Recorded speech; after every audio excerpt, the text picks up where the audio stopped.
கொலேசியர் 27:28 படிக்கிறேன். புறஜாதிகளுக்குள்ளே விளங்கிய இந்த இரகசியத்திலுள்ள மகிமையின் ஐஸ்வர்யம் இன்னதென்று தேவன் தம்முடைய பரிசுத்தவான்களுக்கு தெரியப்படுத்த சித்தமானார். கிறிஸ்துவானவர் மகிமையின் நம்பிக்கையாக உங்களுக்குள் இருப்பதே அந்த ரகசியம். எந்த மனுஷனையும் கிறிஸ்து இயேசுவுக்குள் தேறினவனாக நிறுத்தும்படிக்கு அவரையே நாங்கள் அறிவித்து எந்த மனுஷனுக்கும் புத்தி சொல்லி எந்த மனுஷனுக்கும் எல்லா ஞானத்தோடும் உபதேசம் பண்ணுகிறோம்.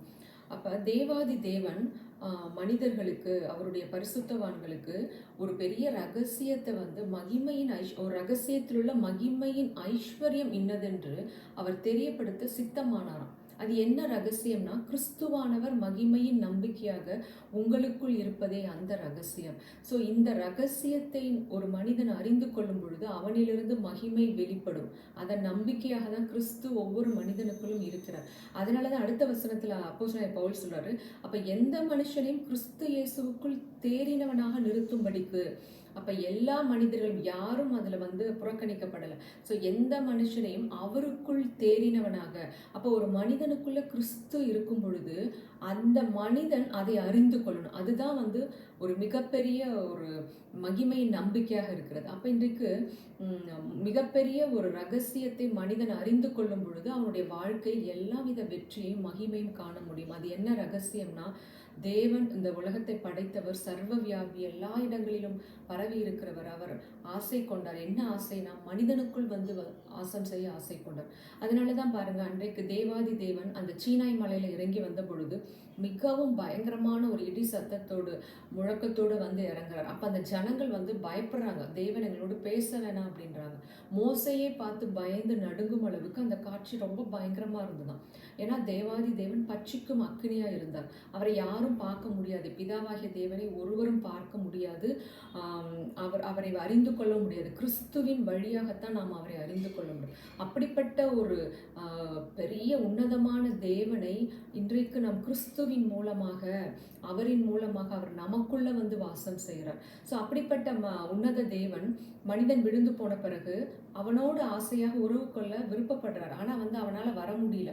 அவன் தேவன் இருக்க இடத்துக்கு வர முடியல. அப்போ பாருங்களேன், அந்த மாதேவன் மாம்சத்தில் வெளிப்பட்டாராம்.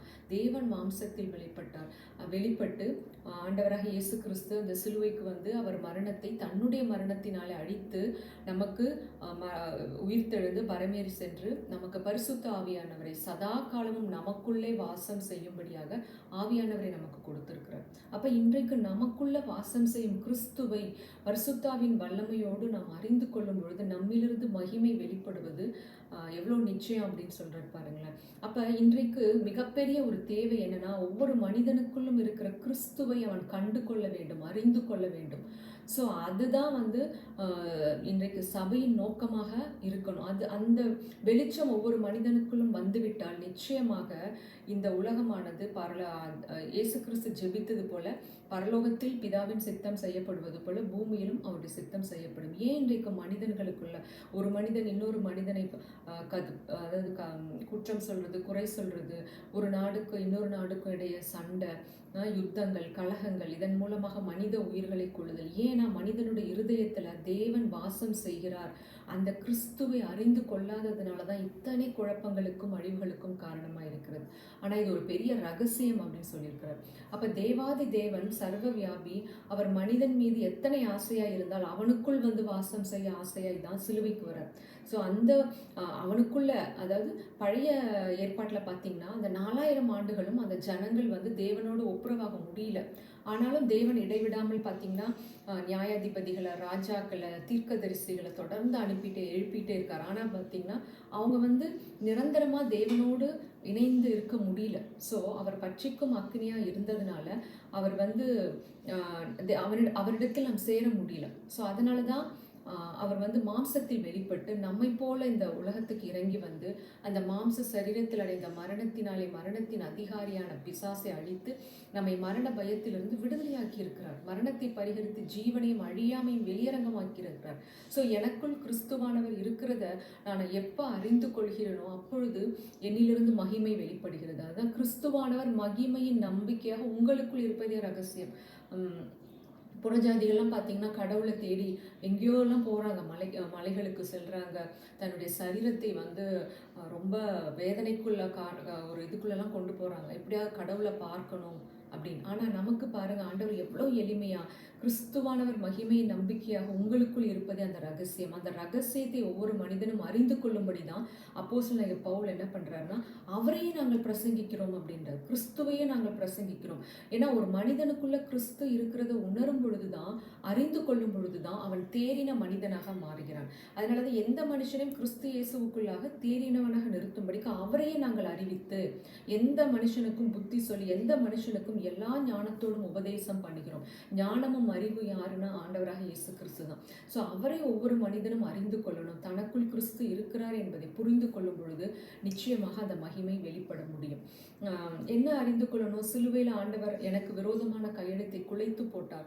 அவர் தன்னுடைய சரீரத்தை மரணத்தூணிலே போட்டதுனால, தன்னுடைய ஆத்மாவை மரணத்தில் ஊற்றினதுனால, தன் சரீரத்தை மரண வழிகளுக்கும் அவமானங்களுக்கும் நிந்தைகளுக்கும் ஒப்பு கொடுத்து நான் அனுபவிக்க வேண்டிய அத்தனையும் அவர் அனுபவித்து சுமந்து தீர்த்ததுனால நான் என்னுடைய மரணத்தை பரிகரித்து அவர் ஜீவனையும் அழியாமையும் எனக்கு வெளியரங்கமாக்கி இருக்கிறார். ஸோ எனக்குள்ள வார்த்தையாகிய இயேசு கிருபையும் சத்தியமும் நிறைந்தவராய் இருக்கும் பொழுது, நமக்குள்ள ஜீவனாய் ஒளியாய் அவர் இருக்கும் பொழுது, இந்த உலகத்தின் இருள் என்னை பற்றி கொள்ள முடியாது. அந்த அறிவுக்குள்ள, அந்த வெளிச்சத்துக்குள்ள நாம் வரும் பொழுது, நமக்குள் இருக்கும் கிறிஸ்துவை நாம் அறிந்து கொள்ளும் பொழுது நிச்சயமாக அந்த மகிமையின் நம்பிக்கையாக நம்மளுடைய வாழ்க்கை இருக்கும். அதை தான் ஆண்டவர் இந்த இடத்துல நமக்கு சொல்றார். அப்ப சிலுவையில் ஒரு பெரிய யுத்தம் நடந்து முடிஞ்சிருக்கனால என்ன நமக்கு கிடைச்சிருக்கு அப்படின்னா, நமக்கு வந்து இருளின் அதிகாரத்திலிருந்து நாம் விடுதலையாக்கப்பட்டிருக்கிறோம். ஒளியில் உள்ள பரிசுத்தவான்களுடைய சுதந்திரத்தில் பங்கடையும்படி நம்மளை தகுதிப்படுத்தி இருக்கிறாராம்.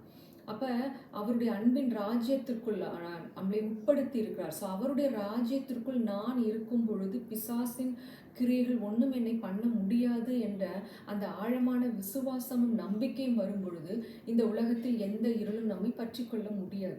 ஸோ அந்த வெளிச்சத்திற்குள்ள ஒவ்வொரு மனிதனையும் கொண்டு வர வேண்டும் என்பதற்காகத்தான் அப்போஸ்தலனாகிய பவுல் சொல்றார். அப்போ தேறின மனிதனாக ஒரு மனிதனை மாற்ற வேண்டும் என்றால் கிறிஸ்துவை அவங்களுக்கு வந்து பிரசங்கிக்கணும் அப்படின்றார்.